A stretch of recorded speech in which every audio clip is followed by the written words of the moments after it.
बिस्मिल्लाहिर्रहमानिर्रहीम, अस्सलाम वालेकुम। आप देख रहे हैं programme news today with Tanzeela Mazhar. Programme में आपको खुशामदीद कहते हैं। इस मुल्क में जाली मैंडेट की बात होती है, इस मुल्क में जाली वोटों की बात होती है, लेकिन बदकिस्मती की बात है कि इस मुल्क में बहुत सारी चीज़ें जाली हैं, यानी कि अद्वियात तक जाली हैं जो लोगों की जान ले लेती हैं, जो लोगों की बीनाई ले लेती हैं। पंजाब के मुख्तलिफ शहरों से रिपोर्ट होने वाले केसेस बहुत ही अफसोसनाक हैं। हमारे मुआशरे में ऐसे कौन से बेहिस लोग हैं जो किसी मरीज़ का इलाज करने से ज़्यादा इस बात में दिलचस्पी रखते हैं कि उनको कितना मुनाफा मिलेगा। और एक खुराक जिस तरह से इस्तेमाल करवाई गई शुगर के मरीज़ों को, कई ऐसे मरीज़ हैं जिनकी बीनाई जा चुकी है और डॉक्टर्स ये कहते हैं कि अब इनकी बीनाई वापस नहीं आ सकती। इस हवाले से पंजाब हुकूमत इन्वेस्टिगेशन भी कर रही है। ये इन्वेस्टिगेशन करना काफ़ी होगा।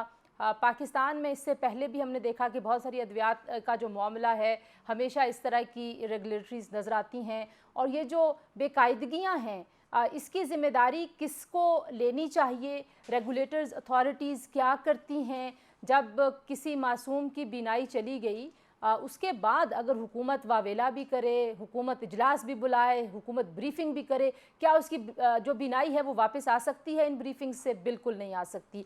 तो पाकिस्तान में ये जो इस तरह के स्कैंडल सामने आते हैं, वो हमारे मुआशरे की जो ज़वाल की तरफ जाती हुई एक कहानी है, जो सफ़र है, उसकी अक्कासी करते हैं। तो आज कुछ उसकी बात करेंगे जनाब। उसके अलावा आज अनवारुल्लाह काकड़ साहब जो कि निगरान वज़ीर आज़म, उन्होंने एक बड़ा अहम बयान दिया। उन्होंने कहा कि जो जेल में हैं पाकिस्तान तहरीक इंसाफ के चेयरमैन खान साहब, उनके बग़ैर भी शफाफ इंतखाबात हो सकते हैं। साथ उन्होंने ये कहा कि जो लोग गैर कानूनी कार्रवाइयों में मुलव्वस थे वो तो इंतखाबात से ज़ाहिरी बात है दूर ही रहेंगे। जो तर्जुमान है पाकिस्तान तहरीक इंसाफ के, उनकी तरफ से ये इस बयान की एक तो वजाहत मांगी गई है, दूसरी तरफ उन्होंने कहा कि ये निगरान हुकूमत का मैंडेट नहीं है। निगरान हुकूमत को बार बार पाकिस्तान तहरीक इंसाफ कह रही है कि निगरान हुकूमत को अपने मैंडेट के तहत इंतखाबात को फैसिलिटेट करने पर ज़्यादा गौर करना चाहिए और इस तरह की बयानबाजी से उनको बाज रहना चाहिए। लेकिन क्या जो पाकिस्तान तहरीक इंसाफ का बयानिया है, जो वो कहते हैं कि अगर खान साहब नहीं होंगे तो इस इलेक्शन की कोई क्रेडिबिलिटी नहीं होगी, इसमें कितनी हकीकत है, इसका क्या इम्पैक्ट होगा, कुछ इस हवाले से भी हम बात करेंगे। लेकिन जो सबसे अहम और बुनियादी सवाल है, आज भी हमारी सियासी जमातें जब बयानिए की तलाश में नज़र आती हैं तो इदारों के टकराव का बयानिया चुनना उनको ज़्यादा सूट करता है। अपनी परफॉर्मेंस की बात क्यों नहीं करती कि हमने क्या परफॉर्म किया, जब हम हुकूमत में थे तो हमने पाकिस्तान की मईशत को कैसे आगे बढ़ाया, हमने पाकिस्तान के नौजवानों के लिए क्या मौके पैदा किए, हमने पाकिस्तान में दूध और शहद की कौन सी नहरें बहाईं, ये क्यों नहीं बताते। सिर्फ ये टकराव के बयानिए से क्या इंतखाबात जीते जा सकते हैं? आज के मेहमानों के सामने ये हमने सवाल रखना है। ये जो जारहाना बयानिया हम बार बार कहते हैं जी कि कौन अपने बयानिए में ज़्यादा ज़बरदस्त है, किसकी जो ज़बान है, किसका लहजा है वो आवाम को अपनी तरफ अट्रैक्ट करेगा, कौन ज़्यादा सख्त बात करेगा, चाहे वो फ़ौज मुखालिफ बयानिया हो या फ़ौज के मुखालिफ ना होते हुए किसी दूसरी जमात के मुखालिफ बयानिया हो, ये सबके ही ख़िलाफ़ या निज़ाम के ख़िलाफ़ ही एक बयानिया हो। तो सिर्फ बयानिए, ऐसे बयानिए जिनमें ना परफॉर्मेंस का जिक्र है, ना मुस्तकबिल का कोई नक्शा है, क्या इन बयानियों की मदद से सियासी जमातें इंतखाबी मैदान में जब एक दूसरे के सामने आएंगी तो पाकिस्तान के अवाम के लिए कोई क्लैरिटी, कोई फ्यूचर का नक्शा भी लेकर वापस आएंगी या नहीं? ये वो सवाल है जी जो हमने आज अपने मेहमानों के सामने रखना। हमें ज्वाइन करें सलमान मुजाहिद साहब जो कि रानवा हैं MQM के, हमारे साथ मौजूद होंगे हसन सईद मुर्तज़ा साहब जो कि पाकिस्तान पीपल्स पार्टी के सीनियर रहनुमा हैं, और मुफ्ती कफ़ायतुल्लाह साहब सीनियर रहनुमा हैं JUIFA के। प्रोग्राम के आखिरी हिस्से में जिब्रान नियाज़ साहब हमारे साथ मौजूद होंगे जो पाकिस्तानी निजात बिजनेसमैन हैं। उनसे कुछ पाकिस्तान के नौजवानों के लिए क्या उम्मीद है इस मुल्क में, उस हवाले से हम बात करेंगे।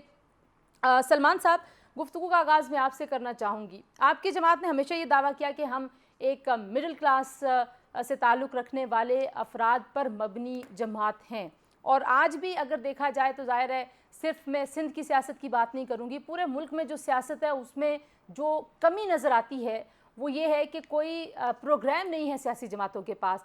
मंशूर का ऐलान होता है लेकिन फिर उसका इंतखाबात के बाद जिक्र नहीं होता। तो क्या वाकई ऐसा है, एक ऐसा माहौल जहाँ पे जाली अद्वियात बिक रही हैं, जहाँ पे मासूम लोगों की बिनाई जा रही है सिर्फ 500 या 700 रुपये मुनाफा कमाने के लिए?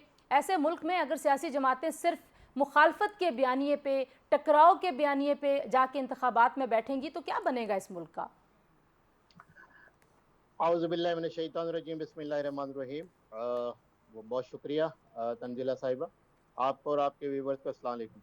वालेकुम अस्सलाम। देखिए, जो सबसे पहले जो आपने बयानिए में बताया, जो 2 दिन से हम सुन रहे हैं कि एक ऐसा इंजेक्शन लगा दिया गया है 12 से 15 लोगों को, जो इंतहाई नाक़िस और चंद पैसों के, चंद टकों के फ़ायदे के लिए, मुनाफे के लिए, इंसानी जो एक नेमत है अल्लाह ताला की, जो इंसान को इंतहाई मतलब मैं कहूँगा कि बहुत बड़ी नेमत है अल्लाह की, कि इंसान उस आँख से देख सकता है, बिना ही छीन ली गई, सिर्फ़ और सिर्फ़ अपने चंद टकों के फ़ायदे के लिए। ये बहुत बड़ा इंसानी अलमिया है।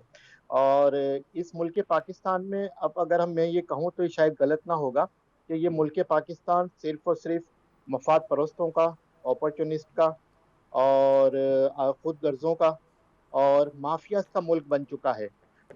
हम अगर सवाल उठाएं, हम अगर मामला को देखें, हम अगर बारीकी में जाएं, तो हर हर स्पेयर ऑफ लाइफ में, जिंदगी के हर शोबे में आपको कहीं ना कहीं कोई ना कोई माफिया मिलेगा। ये भी एक तरह से माफिया है। हमने ये तो सुना था कि लोगों के गुर्दे निकाल के बेच दिए जाते हैं। हमने ये तो सुना था कि जो नाशें होती हैं, नाशों को जो है वो दफनाया नहीं जाता, या दफनाया जाता है कब्रों से निकाल के उनके अज़ा को बेचा जाता है इंटरनेशनल मार्केट में। ये तमाम चीजें यहाँ पे आई हैं। डार्क डार्क वेबसाइट का मामला यहाँ इस पाकिस्तान में आया। हम्म। यहाँ पे शुगर माफिया, यहाँ पे दीगर माफिया, अल्लाह अल्लाह की पनाह। लेकिन क्या उन लोगों को खौफ खुदा नहीं है? क्या उन लोगों को मरना नहीं है? क्या अल्लाह ताला को जाके उन्होंने अपना चेहरा नहीं दिखाना या तो अपना अल्लाह के हिसाब पास तो किताब जब देना? जाएंगे तब जाएंगे ना। इस मुल्क में कोई निज़ाम भी तो होना चाहिए, कोई निज़ाम का डर भी होना चाहिए ना। अल्लाह पे छोड़ेंगे तो फिर तो क़यामत का इंतज़ार करेंगे कि तमाम जालिमों का हिसाब होगा। बिल्कुल बजा फरमाया आपने। सबसे पहले है इंसान को खौफ खुदा। अगर खौफ खुदा होगा तो इंसान सब कुछ जो है वो बिल्कुल अकॉर्डिंग टू लॉ करेगा, अकॉर्डिंग टू शरिया ठीक है। करेगा, अकॉर्डिंग टू इस्लामिक तालीमात के मुताबिक करेगा। अच्छा, लेकिन जब आप को कह रहे हैं कि खौफ ये खुदा की समस्या है, माफियाज का बन गया है मुल्क। मुफ्ती साहब, सलमान साहब कह रहे हैं कि ये माफियाज का मुल्क है, और जाहिर बात है जब हम किसी भी पॉलिसी की तरफ देखते हैं, जहाँ पे भी रियासत कुछ तब्दील करने की कोशिश करती है तो स्टेटस को खड़ा हो जाता है और माफियाज जो हैं वो जीत जाते हैं, निज़ाम हार जाता है। ये जो अभी ये जाली अद्वियात का मामला है, ये जो एक मुज़र सेहत इंजेक्शन लगाने का मामला है, ये हमारे माशरे की बेहिसी का अक्कास है, या हमारे माशरे में जो अखलाकी गिरावट है उसकी कोई हद ही नहीं है, ये उसका अक्कास है? मेरी राय में पूरी अखलाकी गिरावट से ताल्लुक रखता है। और उसका एक पहलू ये है कि कोई आदमी अपनी जिम्मेदारी रखता है हुआ। तो जब बहुत ज्यादा नाराज हो और अपनी जिम्मेदारी का एहसास न करे तो उसका नतीजा किस तरह होता है। खैर, ये वाकया तो एक अचानक वाकया है, यानी ये मतलब है कि इसको दीगर नहीं जोड़ा जा सकता। खसूसी किस्म के इकदाम चाहिए। सही। लेकिन वैसे भी आमतौर है, वैसे भी हमारा माशरा जो है वो नाअहल लोगों को जिम्मेदारी दी गई है। तो जब तक नाअहल लोगों को जिम्मेदारी होगी तो फिर यही होगा। मैं इस मौके पर सल्लल्लाहु अलैहि वसल्लम के एक फरमान को कोट करता हूँ। बुखारी शरीफ की हदीस है कि आप तशरीफ फरमाते पर एक देहाती आया और उन्होंने नबी साहब से पूछा कि आप बताएं कि क़यामत कब आएगी। तो आप सल्लल्लाहु अलैहि वसल्लम ने जवाब दिया, इज़ा ज़ुय्यिअतिल अमानात फंतज़िर अस्साअ, कि जब अमानतें ज़ाया हो तो फिर क़यामत आ जाएगी। तो उस देहाती ने पूछा, कैफ़ इज़ाअतुहा या रसूलल्लाह, अमानतों का ज़िया कैसे होगा? तो आप अलैहिस्सलाम ने जवाब दिया, इज़ा रुस्सिदल अम्रु इला गैरि अहलिही फंतज़िर अस्साअ, कि अगर मूड नाअहल लोगों के सुपुर्द हो जाए फिर क़यामत का इंतजार करो। ठीक है। हमारे ये जो हदीस है ये हमारे इस माशरे की अक्कासी करती है कि यहाँ उमूर के लिए अहल लोग नहीं होते, नाअहल होते हैं। और जब नाअहल लोगों के जिम्मे होता है तो इस तरह हादसा जन्म लेते हैं। ठीक है, मैं ये इस भी एक अहम एस्पेक्ट है, इसका पहलू है कि ज़ाहिरी बात है आपने अहल लीडरशिप को लेके आने। हसन मुर्तज़ा साहब, ये जो इंजेक्शंस का मामला है, जिस तरीके से लोगों की बिनाई गई है, जब कोई ऐसा वाक़या हो जाता है तो उसके बाद तो रेगुलेटर्स और हुकूमतें जाग जाती हैं, लेकिन क्या इस पाकिस्तान में कोई स्क्रूटनी का सिस्टम है, कोई मैकेनिज्म है? आखिर ये अद्वियात कैसे पाकिस्तान में पहुंच जाती हैं, कैसे तैयार हो जाती हैं, कैसे मेडिकल स्टोर्स पे पहुंच जाती हैं? कुछ चेक एंड बैलेंस का निज़ाम आपके ख्याल में है या नहीं है मुल्क में? मेरा नहीं ख्याल जी ऐसा कोई निज़ाम हो या ऐसा कोई सिस्टम हो जो इन चीज़ों को देखे। और ये कोई पहली दफ़ा नहीं है, ये कई दफ़ा हो चुका है। और सबसे ज़्यादा तो मैं समझता हूँ कि अल्लाह का शुक्र है ये सिंध में नहीं हुआ, नहीं तो अब तक तो कोहराम मच चुका होना था। पंजाब में हुआ है, अब शायद इस पे कोई एक्शन भी हो और शायद इसमें कोई बेहतरी लाने की कोशिश भी की जाए, क्योंकि इतना अलमिया है इस मुल्क के अंदर कि एक सूबा है जहाँ पे कुत्ता काटने की वैक्सीन बनती है, और जब भी बात होती है तो कहा जाता है जी तो वहां तो कुत्ते ने काट लिया, वहां तो कुत्ते ने काट लिया, वहां ये हो गया। तो ये यहाँ पे इदारे तबाह हो चुके हैं जी। हम तो एक तासुब की जिंदगी जी रहे हैं, हर चीज में हमें तासुब मिलता है कोई। और मेडिकल तो एक ऐसा शोबा है जिसमें कोई बिल्कुल तवज्जो नाम की चीज ही कोई नहीं है। बिल्कुल इस तरह उसको यारो मददगार छोड़ा हुआ है। और आज तो सुनने में आ रहा था, मैं किसी जगह बैठा था तो वहाँ कह रहे थे कि ये जो एंजियोप्लास्टी और एंजियोग्राफी हो रही हैं ये भी प्राइवेटाइज कर दी जाए। आम आदमी के लिए वो टेस्ट भी जो है वो भी नापैद होते जा रहे हैं। सिस्टम हमारा जो है वो बिल्कुल ठीक नहीं है, ठीक है। करप्ट सिस्टम है। अच्छा, ये इस सिस्टम के जो है ये, अंदर क्योंकि ऐसी हसन साहब सियासतदानों ने ठीक करना है। हम ब्रेक ले लेते हैं, ब्रेक के बाद जब वापस आएंगे जी तो ये जो सियासतदान हैं, ये सियासी जमातें हैं, ये क्या प्रोग्राम लेके इलेक्शंस में जा रहे हैं, क्योंकि इलेक्शन का माहौल बन रहा है। कुछ इस हवाले से बात करेंगे, हमारे साथ रहिए।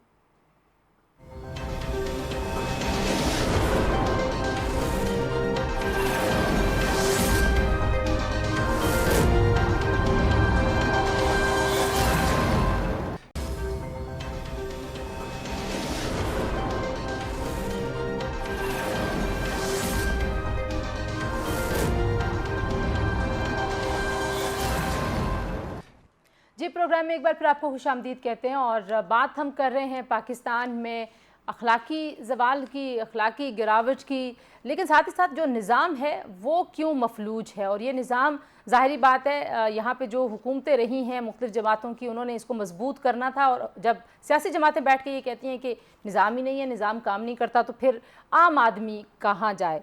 सलमान साहब, ये बताइए कि क्या होगा, क्या प्रोग्राम होगा सियासी जमातों का जिससे आवाम को लगे कि आने वाला वक्त पाकिस्तान की मुआशी बदहाली को ख़त्म कर देगा, आवाम के मसाइल हल हो जाएंगे? देखें तंजीला साहिबा, the fact of the matter is that के 90 से पहले जो हुकूमतें आई या जो मार्शल रहे उसमें तो कुछ ना कुछ इदारे अपना काम कर रहे थे, उन पे कोई ना कोई चेक एंड बैलेंस था। लेकिन जब से 90 के बाद जो हुकूमतें आती रहीं और जिसमें ये नारा भी लगा कि जमहूरियत बेहतरीन इंतकाम है, तो वो इंतकाम तो पाकिस्तान की आवाम से लिया गया। अब वो चाहे कोई भी सियासी बड़ी जमात हो, चाहे वो नून लीग ले लें, चाहे वो पीपल्स पार्टी ले लें, चाहे वो तहरीक इंसाफ ले लें, उन्होंने सिर्फ जो है पावर्स को एक्यूमुलेट किया, पावर्स को जो है वो अपने हाथों में रखने के लिए, अपने ज़ाती मफादात को पूरा करने के लिए, अपने मामलात को, कारोबारी मामलात को बढ़ाने के लिए, अपनी करप्शन को जो है वो बढ़ाने के लिए, करप्शन के जरिए पैसा कमाने के लिए इदारों को करप्ट किया। वो अंग्रेजी का एक मुहावरा है कि absolute power corrupts the people, यानी कि जो बहुत ज्यादा ताकत होती है वो इंसान को जो है वो खराब करती है। यही मामला हुआ। अब जब 90s के बाद हम 2000 में आते हैं, जनरल मुशर्रफ के मार्शल के बाद जो हुकूमत आई, सियासतदानों के पास तो एब्सोल्यूट पावर नहीं थी। आप तो शेक्सपियर को कोट करें, बट सियासतदानों के पास तो कभी भी एब्सोल्यूट पावर नहीं रही है। If you allow me, ji ji, may I complete please? जी जी जी, बोलिए प्लीज। देखें, अब ये बहाना तो बहुत अच्छा हो सकता है कि जी सियासतदानों के पास एब्सोल्यूट पावर नहीं थी। नहीं जी, 5 साल आपने पीपल्स पार्टी को दिए, 5 साल आपने नून लीग को दिए, वॉट एवर द केस में भी प्राइम मिनिस्टर चेंज होते रहे। उसके अलावा अभी आपने 3.5 साल जो है वो पीटीआई को दे दिए, फिर आपने अभी 16 महीने पीडीएम को दे दिए। अब अगर सियासी लोग जो हुक्मरानी करते रहे और जो एब्सोल्यूट हुक्मरान रहे वो आकर ये कहें कि हमारे पास इख्तियार नहीं था, हमारे पास पावर नहीं था, तो कौम इसको मानने को तैयार नहीं है। उन्होंने इदारों को करप्ट किया है, इदारों को अपने जाती मफादात के लिए इस्तेमाल किया, तो आज ये हाल हो गया है। अच्छा चले, आप भी माजी की तरफ लेके जा रहे हैं इस बात को। मुफ्ती साहब, आपके ख्याल में क्या प्रोग्राम लेके जाना चाहिए आप सियासी जमातों को? हर एक पार्टी जो है वो अपना एजेंडा रखती है। हमारा जो अपना इरादा है वो ये है कि हम ये बयानिए बनाएं कि कौम को ईमानदार क़यादत की जरूरत है। हमने पाकिस्तान को चलाया जमहूरियत के साथ, वो नहीं चल सका, और हमने पाकिस्तान को चलाया टेक्नोक्रेट और ब्यूरोक्रेट के साथ और डिक्टेटरशिप के साथ चलाया, तो तमाम तजर्बे नाकाम हुए। अब पाकिस्तान को चलाना ही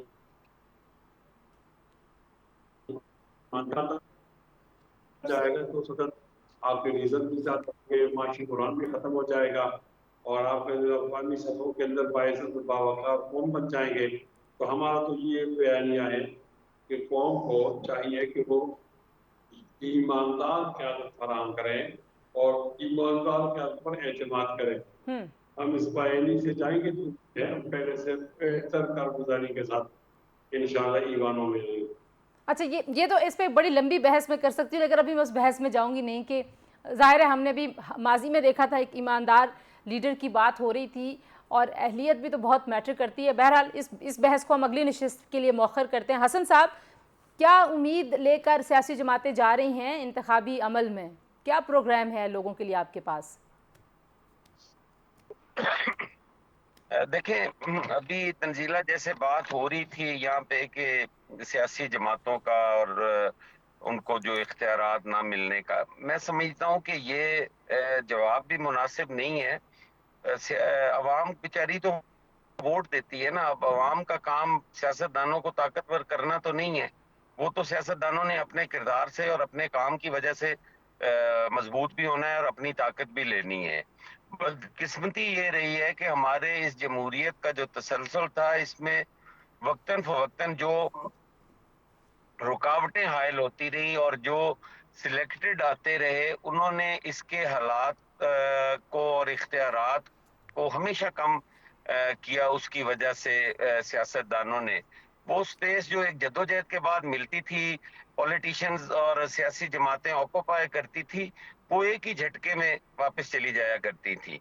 तो इंशाअल्लाह ताला पाकिस्तान पीपल्स पार्टी का तो मैं ये कह सकता हूँ कि हमारे पास अपना एक नजरिया है, एक जद्दोजहद है, अपना इस मुल्क के अंदर हमने डिलीवर किया है। आप शहीद जुल्फकार अली भुट्टो से लेकर अगर आसिफ अली जरदारी साहब तक देखें तो हमने हर दौर में डिलीवर किया है, और हमने इदारों को मजबूत किया है। हमने लेकिन हसन साहब, आप लोग ये बयानिया लेके, सियासी जमातें ये बयानिया लेके नहीं जाती हैं इलेक्शंस के मैदान में, टकराव की सियासत लेके जाती हैं, इल्ज़ाम तराशी की सियासत लेके जाती हैं, तो क्या अवाम की जान छूट सकती है इस बयानिए की जो जंग है और जद्दोजहद है? जहाँ पर ये बयानिया जाता है लड़ाई झगड़े वाला और इंतकाम वाला, वहाँ पीपल्स पार्टी ने तंजीला आज तक कभी इंतकाम की बात नहीं की।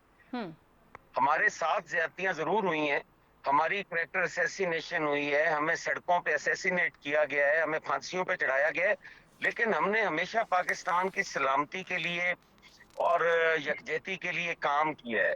हमने तो अपनी पार्टी का नुकसान किया, लेकिन इस मुल्क के अंदर जमहूरियत ठीक है, आप कह रहे हैं कि आप टकराव की सियासत नहीं करते। ठीक है, थैंक यू हसन साहब। मुफ्ती साहब, मुफ्ती साहब आपकी तरफ आऊंगी ये सवाल लेके, कैसे जान छूटे आम आदमी को कोई प्रोग्राम दें कि हमने सेहत के मैदान में ये इस्लाहात करनी है, तालीम में ये इस्लाहात करनी है, और सियासत जो है वो परफॉर्मेंस की बुनियाद पे हो?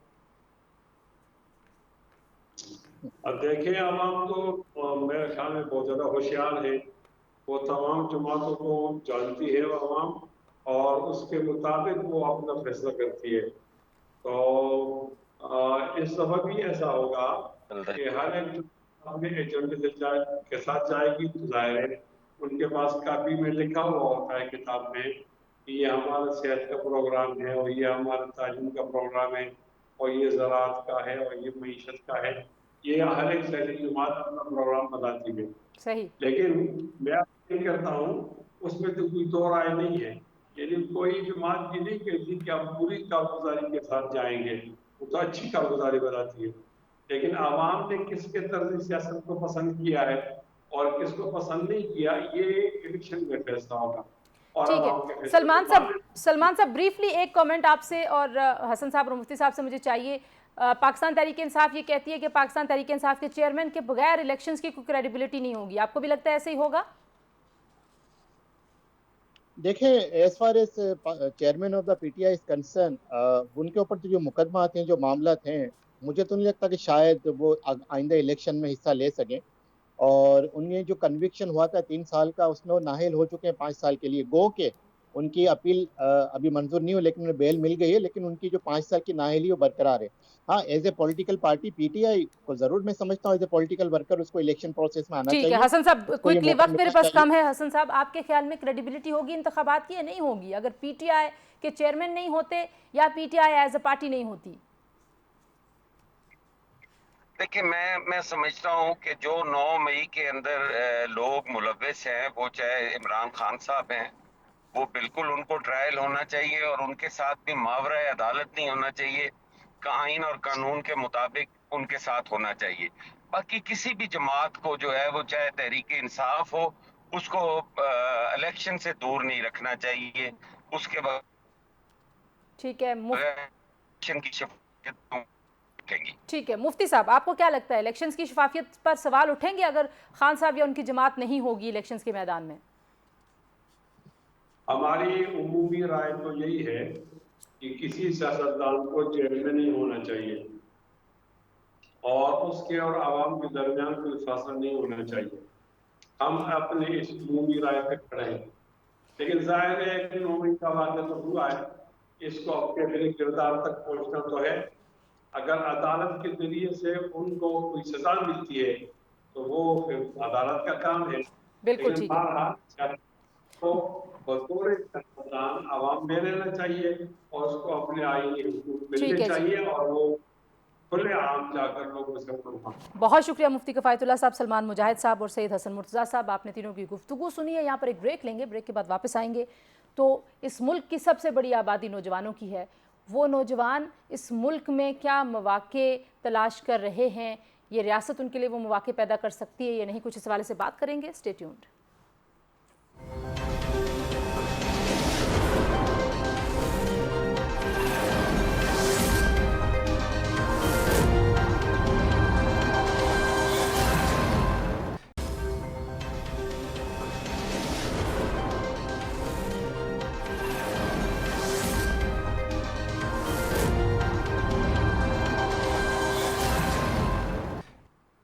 जी, प्रोग्राम में एक बार फिर आपको खुशामदीद कहते हैं। ब्रेक पर जाते हुए मैंने कहा था कि इस मुल्क की नौजवान आबादी जो सबसे बड़ा बल्ज है इस मुल्क का और सबसे बड़ा एसेट है, उस एसेट का पोटेंशियल क्या है और उनके पास गाइडलाइन क्या है, उनके पास रोल मॉडल्स क्या हैं, क्या रोल मॉडल्स हैं या नहीं। बहुत सारे लोग समझते हैं रोल मॉडल्स नहीं हैं, लेकिन रोल मॉडल्स हैं। ऐसी सक्सेस स्टोरीज़ हैं जिनका राब्ता कराना चाहिए उन नौजवानों से जो अपने मुस्तकबिल के लिए परेशान हैं और इस मुल्क से मायूस हैं और इस मुल्क को छोड़कर जा रहे हैं। हमारे साथ मौजूद हैं जी जिब्रान नियाज़ साहब, जो कि बिजनेसमैन हैं, एक्सपोर्टर हैं, और अमेज़ॉन जिसके नाम से हम सभी वाकिफ़ हैं, ई कॉमर्स का सबसे ज़्यादा रिलायबल एक बहुत बड़ा प्लेटफॉर्म है। वहाँ पे ये सेकंड बिगेस्ट सेलर हैं और बहुत कम अरसे में जिब्रान साहब ने अपने बिज़नेस को इस्टेब्लिश किया और इनकी जो ये अचीवमेंट हैं, अकम्पलिशमेंट्स हैं, उसके पीछे जो राज है वो भी उनसे पूछेंगे और इस मुल्क के नौजवानों के लिए उनके पास टिप्स क्या हैं वो भी पूछेंगे। जिब्रान साहब, thank you very much for joining us ji. ज़ाहिर है आप अमेरिका से बैठ के जब पाकिस्तान के हालात की तरफ देखते हैं, पाकिस्तान के मौशी बहरान की तरफ देखते हैं, तो एक नुक्ता जिस पर बार बार हम जोर देते हैं कि बहुत नौजवान है पाकिस्तान में, एक बहुत बड़ी आबादी है। आपको लगता है कि अपॉर्चुनिटीज़ क्रिएट की जा सकती हैं? आपने भी अपना बिजनेस यहीं पे सेटअप किया and you have become second largest seller Amazon पे। जी, thank you for having me. Pakistan में बहुत ज़्यादा अपॉर्चुनिटीज़ हैं और मेरा ख्याल है कि हमें इतना मायूस नहीं होना चाहिए। जैसे मेरी एग्जांपल है और मेरे अलावा हज़ारों लोगों की एग्जांपल्स हैं, तो बहुत सारी सक्सेस स्टोरीज भी हैं और अगर हम उनके पैटर्न को फॉलो करें तो ज़बरदस्त अपॉर्चुनिटीज़ हैं यंग जनरेशन के लिए। आपको लगता है कि जो इंफॉर्मेशन टेक्नोलॉजी है या जो हमारे ऑनलाइन बिजनेसेस के प्लेटफॉर्म्स हैं, इसके हिसाब से पाकिस्तान में अब तालीम का निज़ाम भी लेके जाना चाहिए? जी, हमारे यहाँ जो फंडामेंटल इस वक्त जो हमें प्रॉब्लम फेस हो रहा है कंट्री को, कि वो सप्लाई साइड पे है कि हम इतनी ज़्यादा high quality technical resources produce नहीं कर रहे जितनी मार्केट में डिमांड है। और उसके लिए हमें सबसे पहले तो अपने जो پرائمری ایجوکیشن ہے اس میں ریڈنگ اور کمپریہنشن پہ بہت زیادہ کام کرنا پڑے گا، کیونکہ ارلی ڈیز میں بچوں کی بک ریڈنگ نہیں ہوتی، وہ انگلش کی بکس ریڈ نہیں کرتے، ناولز ریڈ نہیں کرتے، اور پھر بعد میں جب وہ کالجز میں جاتے ہیں تو ان کو کمپریہنشن ویک ہوتا ہے، ان کو سمجھنے میں دقت ہوتی ہے، اور اس کی وجہ سے پھر وہ پیچھے رہ جاتے ہیں باقی دنیا سے. تو شروع میں ہمیں جو اسکول لیول پہ پرائمری میں اور سیکنڈری اسکول میں ریڈنگ اور کمپریہنشن اسپیشلی انگلش بکس، ہر طرح کی بکس کی ریڈنگ پہ بہت زیادہ کام کرنے کی ضرورت ہے، جو ایک فنڈامنٹل فلا ہے میتھس اور سائنس کے علاوہ آن ٹاپ، اور اس کی کوالٹی امپروو کرنے کی ضرورت ہے. اور جیسے تقریباً اب سے 15-20 سال پہلے گورنمنٹ نے جو ہمارے فاسٹ، آئی بی اے، لمس، جی آئی کے جو ٹاپ یونیورسٹیز ہیں ان کو انسینٹیوز دیے تھے کہ وہ اپنی جو انرولمنٹ ہے اس کو ڈبل کریں، اور وہاں سے پھر جو بہت زیادہ ہمارے گریجویٹس نکلنا شروع ہوئے تھے اور آئی ٹی پھر ایک باقاعدہ انڈسٹری کی طرح سامنے آئی تھی. تو دوبارہ اس طرح کا انیشیٹو لینے کی ضرورت ہے، جو پاکستان کے ٹاپ یونیورسٹیز ہیں، اسکولز ہیں، ان کو انسینٹیوائز کر کے یا ان کو انکریج کر کے ان کی انرولمنٹ کو اگر ہم بڑھائیں تو ہمارے پاس ابھی جو آبادی ہے اس کے حساب سے ہم تقریباً ڈبل ریسورسز، کیونکہ ہائی کوالٹی ریسورسز ہی ڈفرینس میک کرتی ہیں. اگر وہاں سے کوانٹٹی بڑھے گی، کوالٹی بڑھے گی، جس طرح آئی آئی ٹی انڈیا میں ہے اس طرح کا کوئی اگر ہم ان سب کو ملا کے کچھ بنا لیں، اس طرح کی چیز جب جائے گی تو اس کا بہت ہیوی امپیکٹ ہوگا، اور وہاں سے ہم سپلائی سائڈ کا پرابلم سالو کر سکتے ہیں. دوسرا یہ کہ ہمارے جو پرائیویٹ ادارے ہیں، گورنمنٹ ادارے ہیں، جو باہر کے سافٹ ویئر سیپ، اوریکل اور پتہ نہیں H R M S use کرتے ہیں، ان کے ہمارے جو ایگزیبیشنز ہونے چاہیے سافٹ ویئر ڈیولپرس ٹھیک کے ہے. اور کمپنیز اچھا کے، یہ اور تو ان ہاؤس سافٹ ویئر. ٹھیک ہے، یہ تو تب ممکن ہوگا جب پاکستان کا انوائرمنٹ ہوگا. آپ کیونکہ بہت سارے پلیٹ فارمز پہ پاکستان کا جو بزنس انوائرمنٹ ہے اور فریم ورکس ہیں اس پہ بات کرتے رہیں. ابھی حال ہی میں حکومت نے مختلف ملکوں کے لیے جو بزنس ویزاز ہیں اس کی پالیسی کو ری وزٹ کیا اور ریلیکس کیا کافی بڑی تعداد میں ممالک کے لیے. آپ کو لگتا ہے کہ اس فریم ورک کو بھی جو ہے وہ ایوالو ہونا چاہیے، جیسے دنیا بزنسز کو کنڈکٹ کرتی ہے ویسے پاکستان بھی کرے؟ جی، پاکستان تو فری فار آل ہونا چاہیے میرے خیال ہے، کم و بیش ایک دو ایکسیپشنز کے ساتھ سب کو ہمیں الاؤ کرنا چاہیے، اور بالکل کوئی ویزا ریسٹرکشن نہیں ہونی چاہیے. تو ہم ویسے ہی لوگ کم آ رہے ہیں اور ہم ان پہ اور ریسٹرکشنز نہ ڈالیں، بالکل آسان بنانا چاہیے. تو ویسے جو آئی ٹی بیس بزنسز ہیں یا جو ای کامرس ہے، کیونکہ پاکستان میں ابھی اسکوپ کے بارے میں بھی شاید ہمیں بہت زیادہ آئیڈیا نہیں ہے، آپ کو لگتا ہے کہ اسکوپ ہے، جو یوتھ ہے اس کی جو ڈگریز ہیں وہ اور جو ضرورت ہے مارکیٹ کی، وہ آپس میں کہیں کنیکٹڈ ہیں؟ ڈگریز تو دنیا بھر میں ایسے ہی ہوتا ہے کہ وہ مور اکیڈمک فوکسڈ ہوتی ہیں، اور پھر آپ جب کہیں پہ جاب کرتے ہیں وہیں پہ آپ ایکچوئل ریئل سکلز لرن کرتے ہیں.